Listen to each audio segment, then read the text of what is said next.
యోహాను రాసిన 2వ పత్రిక 1వ అధ్యాయం 1 నుంచి 4 వచనాలు చదువు. పెద్దనైన నేను ఏర్పరచబడినదైన అమ్మవారికిని ఆమె పిల్లలకును శుభమని చెప్పి వ్రాయినది. నేను మాత్రమే కాక సత్యమును ఎరిగిన వారందరూ మనలో నిలుచుచు మనతో ఎల్లప్పుడూ ఉండు సత్యమును బట్టి మిమ్మును నిజముగా ప్రేమించుచున్నాము. సత్య ప్రేమలు మన యందుండగా తండ్రి అయిన దేవుని యొద్ద నుండి తండ్రి యొక్క కుమారుడగు యేసుక్రీస్తు నొద్ద నుండి కృపయు కనికరమును సమాధానమును మనకు తోడగును. తండ్రి వలన మనము ఆజ్ఞ పొందిన ప్రకారము నీ పిల్లలలో కొందరు సత్యమును అనుసరించి నడుచుట కనుగొని బహుగా సంతోషించుచున్నాను. దేవుడు తన పరిశుద్ధ వాక్యం దీవించును. అట్లయితే ప్రార్థించుకుందాం. ప్రార్థన వాక్యము నిమిత్తమై ప్రార్థన. మన మధ్యలో ఉన్నటువంటి శాంతి గారు ప్రార్థనలు నడిపిస్తారు. మమ్మల్ని మిక్కిలిగా ప్రేమించిన మా ప్రియ పరలోకపు తండ్రి, నీ పరిశుద్ధమైన శ్రేష్టమైన అతి శ్రేష్టమైన నామముకి కృతజ్ఞత స్తోత్రములు తండ్రి.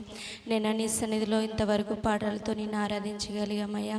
ముఖ్యమైన అంశంలోకి అమ్మగారు వెలుచుండగా మాకు కావలసిన వాక్యాన్ని పంచేటట్టు మీ కృపను చూపించండి. మాకు వినగల మనసును దయచేయమని త్వరగా వచ్చుచున్న యేసు పరిశుద్ధ నామమున అడిగి వినముతో వేడుకొనుచున్నాము పరమ తండ్రి, ఆమేన్. ఈ యొక్క స్త్రీల ఆరాధన కార్యక్రమంకు ఏర్పాటు చేయబడినటువంటి లేఖన భాగాన్ని మనం చదువుకున్నాం. మన యొక్క అంశం వచ్చేసి గత 2 వారాల కిందట ఒక అంశాన్ని చెప్పాను, గుర్తుందండి?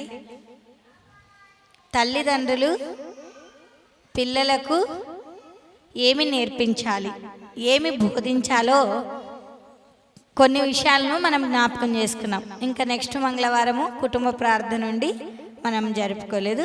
మరి ఈ మంగళవారం నిజంగా మొట్టమొదటిగా తల్లిదండ్రులు పిల్లలకి ఏం బోధించాలి?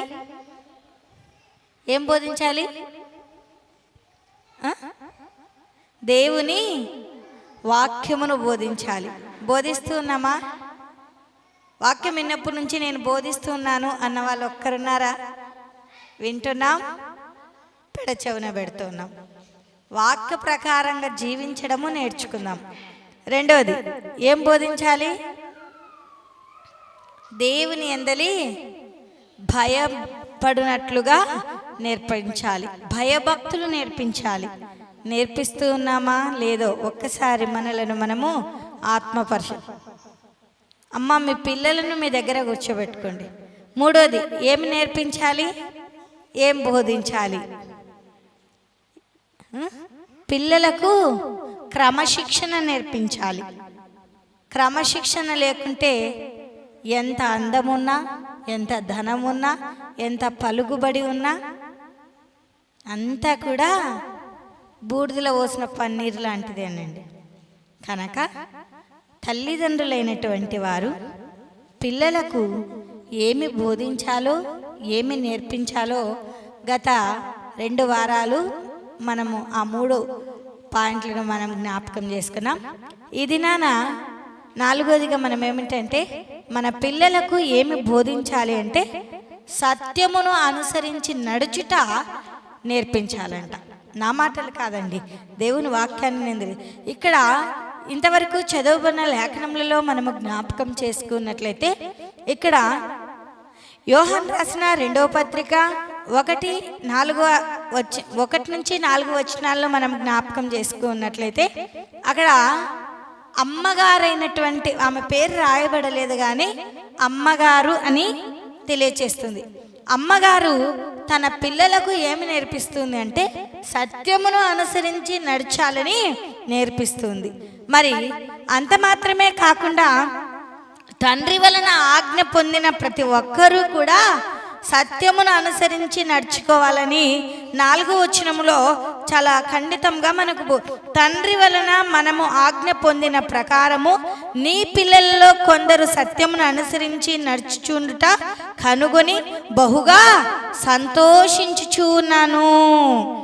నిజంగా మనము సత్యమును అనుసరించి నడిస్తే తండ్రి అయిన దేవుడు నిన్ను బట్టి, నన్ను బట్టి, మన పిల్లలను బట్టి సంతోషించే దేవుడుగా ఉంటున్నాడు.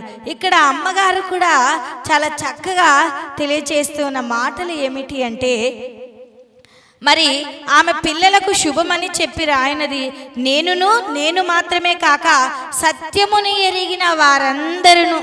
ఏమంటుంది? నేను మాత్రమే కాదు, సత్యమును ఎరిగిన వారందరూ మనలో నిలుచుచు మనతో ఎల్లప్పుడూ ఉండు సత్యమును బట్టి మిమ్మును నిజముగా ప్రేమించుచు ఉన్నాను. సత్యము మనలో ఉంటే దేవుడు ఏం చేస్తాడంటండి? ప్రేమిస్తూనే ఉంటాడంట. నిజంగా ఈ లెంటి దినాల్లో ఉంటున్నాం, ఈ వసంతకాలంలో ఉంటున్నాం, ఈ యొక్క ఉపవాస దినాల్లో ఉంటున్నాం. ఈ దినాలను తపస్కాలం అని కూడా అంటారు. ఏ రీతిగా మనము ఉండాలో కూడా జ్ఞాపకం చేసుకున్నట్లయితే, ఉపవాసం ఉన్నారు. ఉపవాసం ఉన్నప్పుడు మీ యొక్క ప్రాణములను ఆయాసపరుచుకొనకూడదు, మీ ప్రాణమును నలగగొట్టుకొనకూడదు. ప్రార్థనలో ఎక్కువ సమయాన్ని గడపాలండి. ఉపవాసం ఉన్నంత మాత్రాన నువ్వు పనికి పోయి నా ప్రార్థన దేవుడు వింటాడు అంటే వినడు. కానీ ఈ ఉపవాస దినాలలో, ఈ లెంట్ దినాల్లో, ఈ యొక్క వసంత కాలంలో చెట్లు ఏ రీతిగా అయితే తన పాత ఆకులన్నీ కూడా రాలిపోయి, చూసారా, చెట్లను నూతనముగా చిగురుస్తాయండి. కానీ మన జీవితాలలో కూడా పాత స్వభావాన్ని, పాత జీవితాన్ని, రోత జీవితాన్ని, పాపపు బ్రతుకులను, మలినమైనటువంటి జీవితాలను అన్నీ కూడా తీసివేసుకొని నూతనముగా ప్రభువులో జన్మించి నూతనముగా నువ్వు సత్యమును అనుసరించి నడుచుకునే బిడ్డగా ఉండాలి. అందుకోసమే తల్లిదండ్రులు పిల్లలకు ఏమి బోధించాలి అంటే సత్యమును అనుసరించి నడుచుట బోధించాలంట. నిజంగా మన పిల్లలకు సత్యం నేర్పుతున్నామండి. వాడు అబద్ధం చెప్పాడనుకో, ఒరేయ్ మీ నాన్న జేబులో డబ్బులు లేకున్నా డబ్బు తీసుకొని అబద్ధం చెప్తుంటారా? చెప్పరా? కానీ మీ పిల్లలకి ఏం నేర్పాలి? సత్యమును అనుసరించి నడుచుట నేర్పించే తల్లిదండ్రులుగా ఉండాలి. నువ్వు ఎప్పుడైతే సత్యమును అనుసరించి నడుచుకోలేదో దేవుడు నిన్ను ప్రేమించడు అని కూడా లేఖనములలోనే మనం చూస్తున్నాం. అందుకోసమే తల్లిదండ్రులమైన మనము సత్యమును అనుసరించి నడుచుకోవాలి. మన పిల్లలకు కూడా సత్యమును బోధించే వారిగా ఉండాలి అని ప్రభు నామమున తెలియజేస్తున్నా. లెంటు దినాల్లో అబద్ధం ఆడకూడదండి. ఈ దినాల్లోనే కాదు, క్రైస్తవుడు ఎప్పుడు కూడా అబద్ధము పాపము కన్నా కూడా ఘోరమైన పాపం అండి. అబద్ధము అన్నిటికన్నా భయంకరమైన పాపం అండి.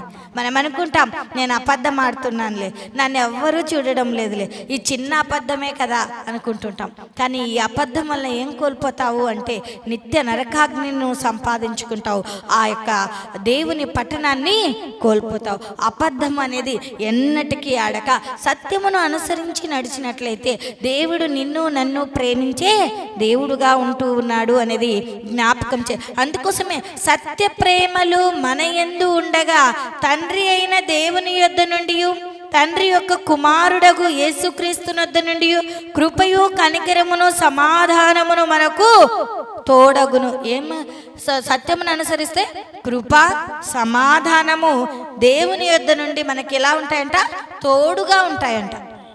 మనం అనుకుంటుంటాం, అయ్యో ఇంకా నాకు తోడు ఎవరు లేరే అనుకుంటున్నాం. నీకు ఎవరు తోడు? పరమ తండ్రే నీకు తోడు.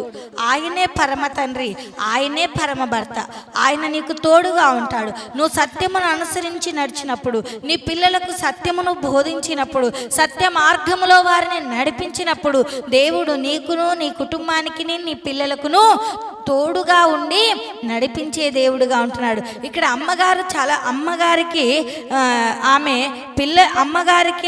ఆమె పిల్లలకును శుభమని చెప్పి రాయినది ఏమనగా అంటే, మీరందరూ కూడా సత్యమును అనుసరించి నడిచి ఉన్నారని నేను బహుగా ఎరిగి ఉన్నాను అంటున్నాడు.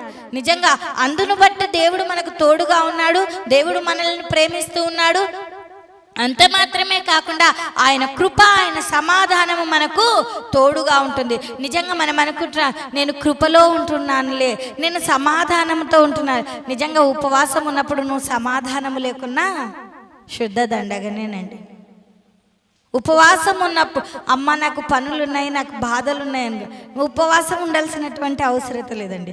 నీ హృదయాన్ని, నీ కష్టాన్ని, నీ సమస్యను, నీ బాధను నిన్ను సృష్టించినటువంటి సృష్టికర్తకు తెలుసండి. నిజంగా ఉపవాసము లేకున్నా కూడా ప్రార్థనలో గడపాలి. ఉపవాసము లేకున్నా కూడా ప్రభువులో చిగురించే వారముగా ఉండాలి. మన జీవితాలను మనము మార్చుకోవాలి. మలినమైనటువంటి జీవితాలనన్నీ కూడా వాక్యం అనే సబ్బు చేత ఉదక స్నానము చేయాలండి. అందుకోసమే ఈ లెంట్ చాలా మన జీవితాన్ని ఎలా అంటే అద్దములా మెరిపిస్తుందంట. కానీ మనం ఏం చేస్తున్నాం? ఉపవాసం ఉన్నట్టు 10 మందికి తెలిసేలా ఉంటున్నామండి. అది ఇతరులకు తెలియాల్సినటువంటి అవసరత లేదండి. ప్రభువుకు మాత్రమే చాలండి. రహస్యమందు చూచు తండ్రికి నువ్వు మొరపెట్టినప్పుడు నీ మొర ఆయన విని ఆయన నీకు ప్రతిఫలాన్ని దయచేసే దేవుడుగా ఉంటున్నాడు. అందుకోసమే తల్లిదండ్రులైనటువంటి వారు పిల్లలకు ఏమి నేర్పించాలి అంటే 4వదిగా ఏమి నేర్పించాలండి? నువ్వు ఏది మాట్లాడితే అదే పిల్లలు. నువ్వు అబద్ధం ఆడావు అనుకో, నీ పిల్లలు కూడా అబద్ధం ఆడతారు. చిన్న అబద్ధమే పాపంలోనికి నెట్టేస్తుంది. ఆ పాపం నుండి వచ్చి శాపమే మరణం అండి. ఆ మరణము ఎక్కడికి తీసుకెళ్తుంది? నిత్య నరకాగ్నిలోనికి తీసుకెళ్తుంది. అందుకోసమే మనందరము కూడా ఇక నుంచి ఎప్పుడు కూడా అబద్ధం ఆడక సత్యమును అనుసరించి నడుచుకొనొచ్చు. సత్యములో మన పిల్లలను బోధించే వారిగా ఉండాలి, నడిపించే వారిగా ఉండాలి. సత్యమును అనుసరించి నడుచుట వారికి నేర్పించే తల్లిదండ్రులుగా ఉండాలి అని ప్రభు నామమున తెలియచేస్తూ ఉంటున్నాను. 5వదిగా మనము జ్ఞాపకం చేసుకున్నట్లయితే 2 తిమోతికి రాసిన పత్రిక 1వ అధ్యాయము 3 నుంచి 5 వచనాలను ఒకసారి జ్ఞాపకం చేసుకుందాం.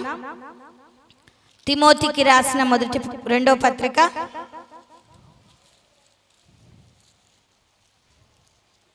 1వ అధ్యాయము 3 నుంచి 5 వచనాలు. తిమోతికి రాసిన 2వ పత్రిక 1వ అధ్యాయము 3 నుంచి 5 వచనాలు. నా ప్రార్థనల యందు ఎడతెగక నిన్ను జ్ఞాపకము చేసుకొనుచు నీ కన్నీళ్లను తలంచుకొని నాకు సంపూర్ణ ఆనందము కలుగుటకై నిన్ను చూడవలనని రేయింబవళ్ళు ఆపేక్షించుచు నీ యందున్న నిష్కపటమైన విశ్వాసమును జ్ఞాపకము చేసుకొని నా పితరాచార ప్రకారము నిర్మలమైన మనస్సాక్షితోను నేను సేవించుచున్న దేవుని ఎడల కృతజ్ఞుడనై ఉన్నాను. ఆ విశ్వాసము మొదట నీ అవ్వ అయిన లోయిలోను నీ తల్లి అయిన ఇనికేలేను వహించెను. అది నీ యందు సహా వహించుచు ఉన్నదని నేను రూఢిగా నమ్ముచూ ఉన్నాను అని లేఖనములలోనే మనం చూస్తున్నాం. ఇక్కడ మన పిల్లలకు ఏమి నేర్పించాలి అంటే మొట్టమొదటిగా తల్లిదండ్రులైనటువంటి వారు పిల్లలకి ఏమి బోధించాలి, ఏమి నేర్పించాలంటే మాదిరిని బోధించాలంట. తల్లిదండ్రులే పిల్లలకు మాదిరి అండి. వారే మాదిరిగా లేకపోతే పిల్లలు చెడిపోయే అవకాశం ఉంటుందండి. నా మాటలు కాదు కానీ దేవుడు ఇక్కడ లోయి ఎన్నికలను జ్ఞాపకం చేసుకున్నట్లయితే వారి విశ్వాసము వలన వారి కుమారుడైనటువంటి తిమోతి, వారి మనమడైనటువంటి తిమోతి గారు చాలా చక్కగా దేవునిలో భయభక్తులతో ఉన్నట్లు, చిన్నితనములోనే దేవుని వాక్యమును చదివినట్లు, వారు వాక్య ప్రకారంగా జీవించినట్లు లేఖనములలోనే మనం చూస్తూ ఉంటున్నాం. అందుకోసమే ఇక్కడ లోయి ఎన్నికలు మాదిరికరమైన జీవితాన్ని జీవించారు. మరి నువ్వు మాదిరి ఉన్నావా అండి? మనం ఎలా ఉంటే మన పిల్లలు అలా ఉంటారండి. ఫర్ ఎగ్జాంపుల్ మనం ఏం చేస్తామంటే ఎచ్చులకు పోతుంటాం కదా, పోతామా పోమా? ఎందుకంటే అందరికీ అర్థమయ్యే రీతిలో చెప్తున్నాను. ఏమీ లేకున్నా గొప్పలకు పోయి తిప్పలు తెచ్చుకుంటాం, దాన్నే ఎచ్చులు అంటారు. అవునా? నేను అందరికన్నా బాగుండాలని అప్పు చేస్తారు. చేసిన తర్వాత దాని ఎవరికి? మనకేనా నష్టము? మన కుటుంబానికే తీవ్రమైన నష్టం అండి. వారు అది చేశారు, నేను ఇది చేయాలని అప్పు చేసి కొంటారు. ఆ చిన్ని గొప్పతనం వలన నీ పిల్లలు, నీలో ఉన్న అహంభావాన్ని బట్టి నీ పిల్లలు కూడా గర్వంగా ప్రవర్తించడానికి అవకాశం ఉంటుంది. కనుక తల్లిదండ్రులు మాదిరికరమైన జీవితాన్ని జీవించాలి. అన్నిటిలోనూ మాదిరికరంగా ఉండాలి. ప్రార్థనలో మాదిరికరంగా ఉండాలి, విశ్వాసంలో మాదిరికరంగా ఉండాలి, దేవుణ్ణి స్తుతించడంలో మాదిరికరంగా ఉండాలి. అనేకులకు మనము మాదిరికరమైనటువంటి బిడలుగా ఉండాలి. అప్పుడే మన పిల్లలు కూడా అనేకులకు మాదిరిగా ఉంటారు. కానీ మనం మాదిరిగా ఉన్నామా అంటే ఏ కోసానా కూడా లేమండి. ఉన్నారా? అస్సలు లేరండి. నిజంగా ఒక్కసారి మనల్ని మనం జ్ఞాపకం చేసుకున్నాం. బైబిల్ నువ్వు చదివావనుకో, నిన్ను బట్టి నీ పిల్లలు బైబిల్ చదివి, నువ్వు దేవుణ్ణి స్తుతించావనుకో, నిన్ను బట్టి నీ పిల్లలు కూడా స్తుతించడం నేర్చుకుంటారండి. నువ్వు ప్రార్థించావు అనుకో, నువ్వు మోకరించి మా అమ్మ అది చేస్తుంది నేను కూడా ప్రార్థించాలని వారు కూడా ప్రార్థన లేవు. నువ్వే ప్రార్థించకపోతే, నువ్వే స్తుతించకపోతే, నువ్వే దేవుని మందిరమునకు రాకపోతే నీ పిల్లలు పొమ్మంటే వస్తారండి? వస్తారా? రారు. అందుకోసమే అన్ని విషయాల్లో తల్లిదండ్రులు పిల్లలకు మాదిరిగా ఉండాలండి. కానీ చాలామంది తల్లిదండ్రులు మాదిరికరమైన పిల్లలు, యవ్వన పిల్లలు మన మధ్యన ఉన్నప్పుడు మన బిడ్డలకు మనం మాదిరికరమైన జీవితాన్ని జీవించాలండి. మన పిల్లలు ఎదుగుతున్న కొద్దీ మనల్ని అన్ని విషయాల్లో గమనిస్తూనే ఉంటారండి.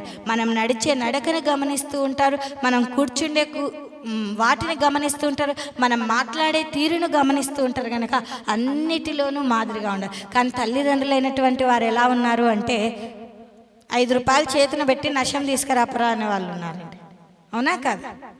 5 రూపాయలు చేతిలో పెట్టి బీడి ముక్క తీసుకురాపా అనే వాళ్ళు ఉన్నారండి. మీ పిల్లలు మిమ్మల్ని బట్టే చెడిపోతున్నారండి. ఇది వాస్తవమైన మాట. కనుక మీరు మీ పిల్లలకు మాదిరిగా ఉండాలంటే మీలో ఉన్నటువంటి ఆ అలవాట్లను, ఆ చెడ్డ అలవాట్లను తీసివేసుకోవాలండి. నిజంగా నా పిల్లలకు మాదిరి, నన్ను చూసి నా పిల్లలు ఇదేదో స్మోకింగ్ చేస్తే ఇది మంచిది అనుకొని పిల్లలు స్మోకింగ్ చేస్తారండి. అందుకోసమే ప్రతి విషయంలోనూ నువ్వు మాదిరి గనక నీ పిల్లలకు నువ్వు మాదిరి అండి. మనకు మన దేవుడు మాదిరి గనక మనము మన పిల్లలకు మాదిరండి.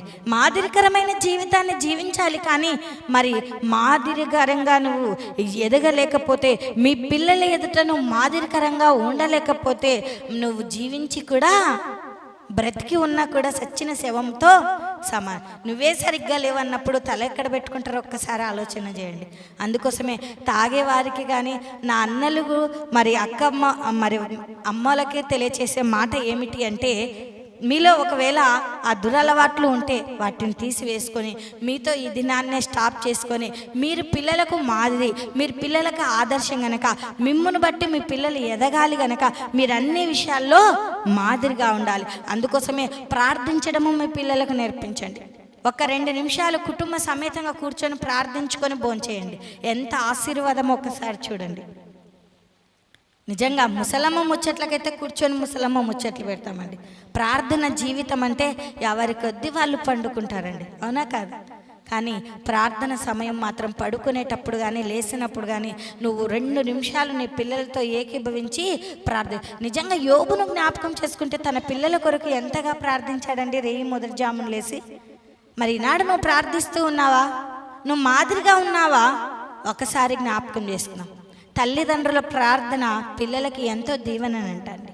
వారు ఏం సంపాదించకపోయినా పర్వాలేదు, కానీ వారి ప్రార్థన జీవితం ఉంటే మనకు ఆశీర్వాదం అండి.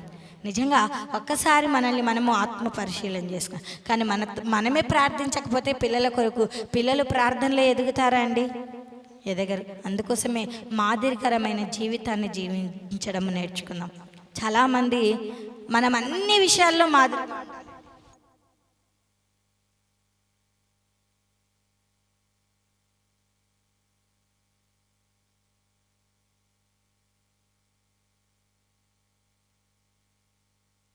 అందుకోసమే మనం ప్రతి విషయంలో ప్రతి వారికి మాదిరిగా జీవించడము నేర్చుకోవాలి.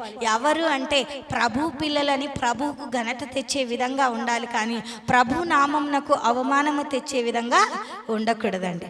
ఎందుకంటే వాక్యం చెప్పడము నా బాధ్యత, హెచ్చరించడము నా బాధ్యత. అబ్బా నా గురించే చెప్తుంది అనుకోకూడదు. ప్రతి విషయంలోనూ మనం మాదిరిగా జీవించడము నేర్చుకుందాం.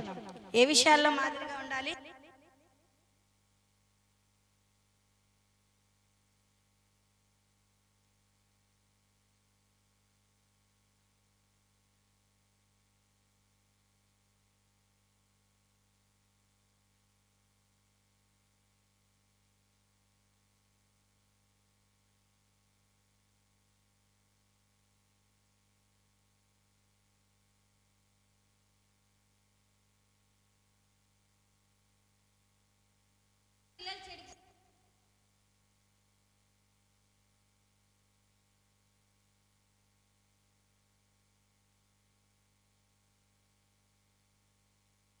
మనము నేర్చుకునే వారిగా ఉండాలి అని ప్రభు నామంన తెలియచేస్తుంటున్నాను. ఆరోదిగా జ్ఞాపకం చేసుకున్నట్లయితే ఎఫెసీలకు రాసిన పత్రిక 6వ అధ్యాయము 4వ వచనాన్ని ఒక్కసారి జ్ఞాపకం చేసుకొని ముగించేసుకుందామండి. నేను కానీ ముగించేస్తానులేండి, సమయం ఎక్కువ అవుతుంది కనుక. 4వ వచనం, ఎఫెసీలకు రాసిన పత్రిక 6వ అధ్యాయము 4వ వచనం. తండ్రులారా, మీ పిల్లలకు కోపము రేపక ప్రభు యొక్క శిక్షలోను బోధలోను వారిని పెంచుడి. పెంచుతున్నారమ్మా? మీ పిల్లలకు కోపము రేపక ప్రభు యొక్క శిక్షలోను బోధలోను వారిని పెంచుడి. మనం ఎక్కడ పెంచుతున్నామండి? ఒరే కొట్టుకెళ్ళి దాపోరా, వారు తానంటే నీకు కోపం వస్తుంది, నేను తానంటే నేను తమ్మంటున్నాడని వాడికి కోపం వస్తుంది. దేవుని వాక్యం చాలా చక్కగా ఖండితంగా సూటిగా మనతో మాట్లాడుతుంది. మీ పిల్లలకు కోపము రేపక ప్రభు యొక్క శిక్షలో పెంచాలంట, ప్రభు యొక్క బోధలో వారిని పెంచాలంట. వారు తప్పు చేసినప్పుడు శిక్షించాలి, ఖండించాలి, బుద్ధి చెప్పాలి. వారిని దేవుని వాక్యములోనే పెంచే తల్లిదండ్రులుగా ఉండాలండి. పెంచుతూ ఉన్నామా అంటే అస్సలు లేదండి. అవునా? బడికి ఏం పోయినా కానీ పనికి రారా అని తోలుకపోతున్నాం. ఎంత అవివేకమో చూడండి. పిల్లోడి జీవితాన్ని, పిల్లల జీవితాన్ని నాశనం. పిల్లలు కూడా మీ తల్లిదండ్రుల మాటను విని చక్కగా చదువుకోవడం నేర్చుకోండి. మీరు చదువుకోలేదనుకో మీ జీవితాలు కూడా ఎండగాలాల్సింది. కనుక వారి కష్టపడి చదివించినప్పుడు పిల్లలు జ్ఞానముతో చదువుకునే వారిగా ఉండాలి. మీ జీవితాలను మీరు భ్రష్టు చేసుకోకూడదు. ప్రభువులో ఎదుగుతూ ప్రభు యొక్క శిక్షలోను బోధలోను మనం పెరిగే పిల్లలముగా ఉండాలి అని ప్రభు యొక్క శిక్షలో బోధలో పెరిగినప్పుడు లోకానుసారమైనటువంటి అలవాట్లు మనకు రావండి. ప్రభు యొక్క శిక్షలో బోధలో మనం మన పిల్లలను పెంచలేకపోయాము అనుకో, ఒకడు త్రాగుబోతైతే వాని నాచం బట్టి ఇంకొకడు కూడా త్రాగుబోతనంలో పడిపోతాడండి. కనుక మన పిల్లలను ప్రభులో పెంచామనుకో వాడిని కూడా మార్చడానికి అవకాశం ఉంటుంది. కనుక తల్లిదండ్రులైనటువంటి వారు దేవుని యొక్క శిక్షలోను బోధలోను పెంచే వారిగా ఉండాలి అని ప్రభు నామంన తెలియచే. సామెతల గ్రంథము 13వ అధ్యాయము 1వ వచనాన్ని జ్ఞాపకం చేసుకుందాం. సామెతల గ్రంథము 13వ అధ్యాయము 1వ వచనం. తండ్రి శిక్షించిన కుమారుడు జ్ఞానము గలవాడగును, అసహ్యకుడు అపహాసకుడు గద్దింపునకు లోబడడు. చాలండి. ఈ చదవబడిన లేఖనములలో మనము జ్ఞాపకం చేసుకు ఉన్నట్లయితే జ్ఞాని అయిన సొలొమోను గారు చాలా చక్కగా తెలియచేస్తున్నాడు. తండ్రి శిక్షించిన కుమారుడు ఏమవుతాడంటండి? జ్ఞానం గలవాడవుతాడంట. అందుకోసమే తప్పు చేసినప్పుడు శిక్షించాలని గత 2 వారాల కిందట మనం తెలుసుకున్నామండి. పిల్లలు ఏదైనా తప్పుడు మార్గంలో వెళ్తుంటే, తప్పుడు త్రోవల్లో నడుచుంటే వారిని శిక్షించాలి. దేవుని వాక్యం కూడా చెప్తుంది, గద్దించుము, బుద్ధి చెప్పుము, ఖండించుము. వాడు వినకపోతే బెత్తం కూడా వాడమంటుంది నిజంగా. కానీ మనం ఏం చేస్తున్నామంటే, ఒక్క అమ్మాయి ఉంది కదని గారాబం చేస్తూ ఉంటామేమో. ఒక అబ్బాయి ఉన్నాడు కదా అని గారాభం చేస్తూ ఉంటాం. మేము జ్ఞాపకం చేసుకుందాం. మన పిల్లలను శిక్షించాలి, ఖండించాలి, బుద్ధి చెప్పాలి, వారిని ప్రభు యొక్క శిక్షలోను బోధలోను పెంచాలి. అందుకోసమే తండ్రి శిక్షించిన కుమారుడు ఏమవుతాడంట? జ్ఞానం గలవాడవుతాడంట. నువ్వు శిక్షించకపోయావు అనుకో, వాడు అవివేకిగానే మిగిలిపోతాడు. నేనేం చేసినా నన్ను మా నాన్న ఏం అవడం లేదే, నా ఇష్టానుసారంగా నేను జీవించవచ్చు అని అనుకుంటారు. కానీ ప్రతి యవన బిడ్డను ఖచ్చితంగా శిక్షించాలండి. శిక్షించిన వారే జ్ఞానం గలవారుగా ఉంటారు అనేది జ్ఞాపకం. అపహాసకుడు గద్దింపునకు లోబడడు అని లేఖనములలోనే మనం చూస్తున్నాం. నిజంగా గద్దింపునకు లోబడని వాడు అపహాసకుడుగా ఉంటాడు, అజ్ఞానిగా ఉంటాడు అనేది జ్ఞాపకం చేసుకునే వారిగా ఉండాలి అని ప్రభు నామం తెలియచేస్తున్నా. మన అంశం ఏంటండి? మన అంశం ఏంటి? నేను 2 వారాల నుంచి చెప్తున్నా, ఇప్పుడు స్టార్టింగ్లో కూడా చెప్పాను. ఏంటి? నేర్చుకోవడానికి వచ్చామా? వినిపోవడానికి వచ్చామా? అంశం చెప్పండి చాలు. నేను కానీ ఎందుకంటే సమయం ప్రతి వారం కూడా 9 అవుతుందని త్వరగానే ముగిస్తున్నా. అంశం చెప్పండి అమ్మా. తల్లిదండ్రులు పిల్లలకు ఏమి బోధించాలి లేదా ఏమి నేర్పించాలి? ఏం బోధించాలంట? మొట్టమొదటిగా దేవుని వాక్యమును నేర్పించాలంట. నేర్పిస్తూ ఉన్నావా? ఒకవేళ ఇంతవరకు నువ్వు నీ పిల్లలకు నేర్పించలేదేమో, ఇక నుంచైనా నేర్పించుటకు ప్రయాసపడు. రెండోది, తల్లిదండ్రులు పిల్లలకు ఏమి బోధించాలి, ఏమి నేర్పించాలి అంటే దేవుని యందలి భయభక్తులు నేర్పించాలంట. ఎప్పుడైతే దేవుని యందు భయభక్తులు ఉంటాయో పెద్దలకు వినయ విధేయతలు కలిగి జీవిస్తారంట. దేవుని యందలి భయభక్తులు లేకపోతే మన మాటను కూడా పెడిచెవిన పెడతారంట, వినరంట. అందుకోసమే అబ్బా వీడు నా మాట వినడం లేదు, అబ్బా ఇది నా మాట వినడం లేదు అంటుంటాం కదా, అమ్మాయినైనా అబ్బాయినైనా. ఎందుకు? వారిలో దేవుని యందలి భయభక్తులు లేవు గనక. అందుకోసమే దేవుని యందలి భయభక్తులు నేర్పించాలి. మూడోది, ఏం నేర్పించాలి? ఏం నేర్పించాలమ్మా? నోరు ఇప్పు. నువ్వు అంటున్నావు కానీ నీ పెదవులు ఒక్కటి ఇప్పుతున్నావు, పనులు అలాగే కనిపిస్తున్నాయి. పిల్లలను తప్పు చేసినప్పుడు ఖండించాలి. ఇది తప్పురా, ఇది తప్పుడు త్రోవరా, దీంట్లో వెళ్ళొద్దని శిక్షించాలి. శిక్షిస్తున్నావా? మెచ్చుకుంటున్నావా? డ్యాన్స్ చేస్తుంటే, సినిమా డ్యాన్స్ చేస్తుంటే అబ్బా అని మెచ్చుకుంటారు, అవునా? సంతోషిస్తారు. ఇలా అంటారు, అబ్బా నా మనమడు ఎంత చక్కగా నేర్చుకున్నాడో చూ, నా మనమరాలు ఎంత చక్కగా నేర్చుకుంది. అది కాదు. తప్పు చేసినప్పుడు శిక్షించాలి, ఖండించాలి, గద్దించాలి, బుద్ధి చెప్పాలి. అప్పుడే వాడు జ్ఞానం గలవాడు అవుతాడండి. నాలుగోది ఇప్పుడే చెప్పాను. ఏం చెప్పాను? సత్యమును యోహాను గారు అమ్మగారికి రాస్తూ తెలియజేస్తున్నారు. నువ్వు సత్యమును అనుసరించి నడుస్తున్నావు, నీ పిల్లలు కూడా సత్యమును అనుసరించి నడుస్తున్నారు. మీలో ఉన్నవారు కొందరు సత్యమును అనుసరించి నడుస్తున్నారు కనుక నేను మీ యందు బహుగా సంతోషించు, నా కృప నా సమాధానము మీకు తోడుగా ఉండునుగాక అంటూ ఉన్నాడు. మరి నువ్వు సత్యమును అనుసరించి నడిస్తే దేవుని కృప దేవుని సమాధానమును పొందుకుంటావు అనేది జ్ఞాపకం చేసుకోవాలి. ఐదోదిగా, మీ పిల్లల ఎదుట మీరు మాదిరిగా ఉండాలి. అంటే పిల్లలను కూడా మాదిరికరమైన జీవితాన్ని నేర్పించాలంట. నువ్వు మాదిరిగా లేకపోతే నీ పిల్లలు కూడా మాదిరిగా ఉండరండి. ఏమనుకోద్దండి, ఎందుకంటే వాక్యం చెప్పడము ఖచ్చితంగా మన జీవితాలను సరి చేసుకోవాలండి. ఆరోదిగా ఏం నేర్పించాలి? ప్రభు యొక్క శిక్షలోను బోధలోను పిల్లలను పెంచాలి. ప్రభు యొక్క శిక్షలో బోధలో పెంచినప్పుడు, వారిని మనం గద్దించినప్పుడు వాడు జ్ఞానం గలవాడు అవుతాడు. నువ్వు వారిని జ్ఞానంగా పెంచలేకపోయానుకో, వాడు గద్దింపునకు లోబడి నువ్వు ఎంత మొత్తుకున్నా ఈమె మాట ఇంతేలే, వీడు మాట ఇంతేలే అని వినకుండా పోతుంటాడు. వాడు చెడిపోవడానికి ఆస్కారం ఎవరు? మనమేనండి. కనుక మన పిల్లలకు మనము ప్రభు యొక్క శిక్షను బోధను నేర్పించే తల్లిదండ్రులముగా ఉండాలి అని ప్రభు నామంన తెలియజేసిన దేవుడు చిన్ని వాక్యాన్ని మనందరి వినికిడిలో దీవించి ఆశీర్వదించునుగాక.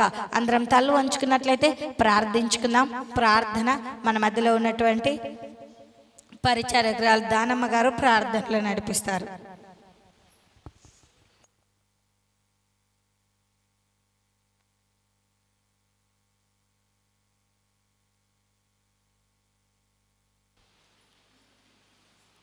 కృపాల దేవ, పరిశుద్ధుడా, నీ పాదాలకు స్తుతులు స్తోత్రాలు నా తండ్రి. నువ్వు గొప్ప దేవుడవు నా తండ్రి. యేసయ్య నీకే స్తుతి స్తోత్రం నా తండ్రి.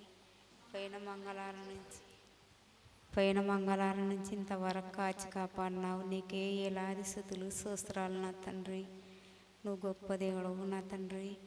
అమ్మగారు వాక్యం చెప్పినారు నా తండ్రి. మాకు మంచిగా నా తండ్రి నీళ్ళు గట్టి ఫలింపజేయండి వాక్యాన్ని నా తండ్రి. నీకే స్తుతి స్తోత్రం నా తండ్రి.